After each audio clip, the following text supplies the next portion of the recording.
All right, I'm going to do a little bit of a review on something I just bought that I'm kind of excited about. I guess maybe I'm weird if I get excited about battery chargers.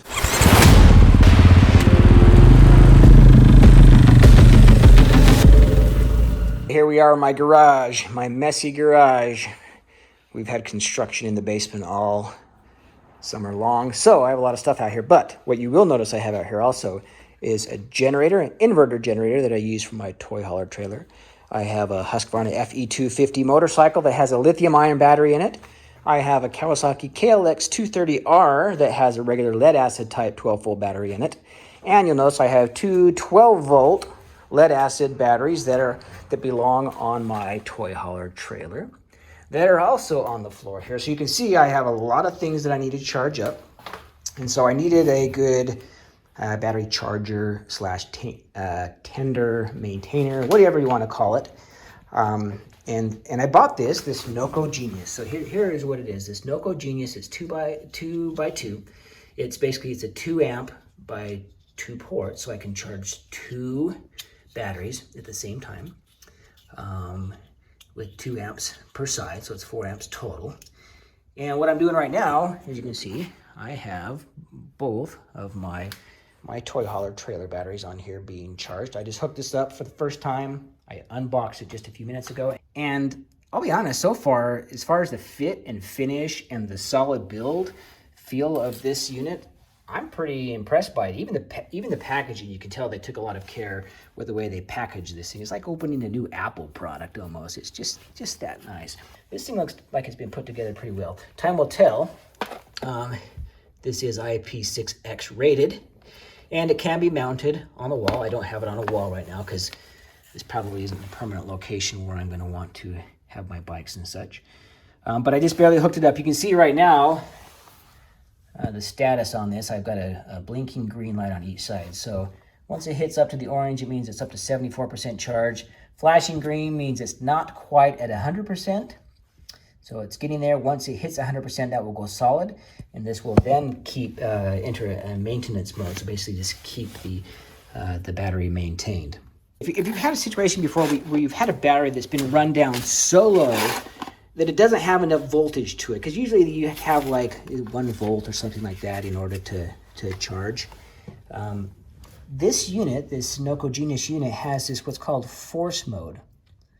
And force mode allows an attempt, I don't know if it will always be successful, but force mode is for charging batteries with a voltage lower than 1 volt.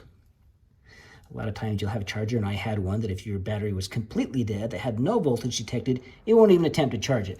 This one you can put into a force mode and attempt to charge it even though you have less than 1 volt of charge present in the battery. So that's another reason that kind of made me want to buy the Noco Genius unit. So I don't have any batteries in that condition right now. Hopefully I won't, but if I ever do, I'll have an option to try and bring it back to life. A couple of reasons why I bought this unit. One reason is I can charge 2 things at once. Another reason is the modular nature of it. Now, I have a battery tender right here hooked up currently. It's a Deltran battery tender. I really like the unit. No problems with it at all. I have that currently charging the Kawasaki. But one thing I like about this is because I need to be able to charge batteries with posts like this, which is going to be, I'm going to have some posts in my generators there as well. For my motorcycles is I like to run one of these pigtail cables off the battery that has the SAE connector type on it, which when it's not plugged in looks like that right there. So you can quickly hook up and charge your battery on your motorcycle without having to take the plastics off or take the seat off. Yeah, it's right there. Got one dang right there as well, so I can hook up to that lithium-ion battery and charge it. So that was one of the things, is these connectors that come off the Noco Genius. I don't know if this is a proprietary connector type or if it's some kind of standard, but they have these little quick locks on them. And what they look like when it's not connected is it looks like that on each of the 2 cables. The Noco Genius also comes with two extension cables. I think they're 3 or 4 feet long, so you can get a longer throw to where your batteries are off of the charging unit, which I would probably be using if I had this mounted on the wall right now. But you can take these off, disconnect them. If I don't want to use these clamp type connectors, I can disconnect that, and then I can hook up this little adapter that I bought. It's the Noco GC009. This was $8 or $9 on Amazon, I think. This is the unit right here. And so I can connect that in there on the Noco side, and then have the SAE connector type on my motorcycle, and then use this to charge my motorcycles as well. I'm planning on getting a little Honda Pioneer side-by-side here in the spring. So I'll have one more thing that I need to charge. And so I bought one of these pigtail cables for it. I bought this on Amazon also. It was like, I don't know, $8 or $9.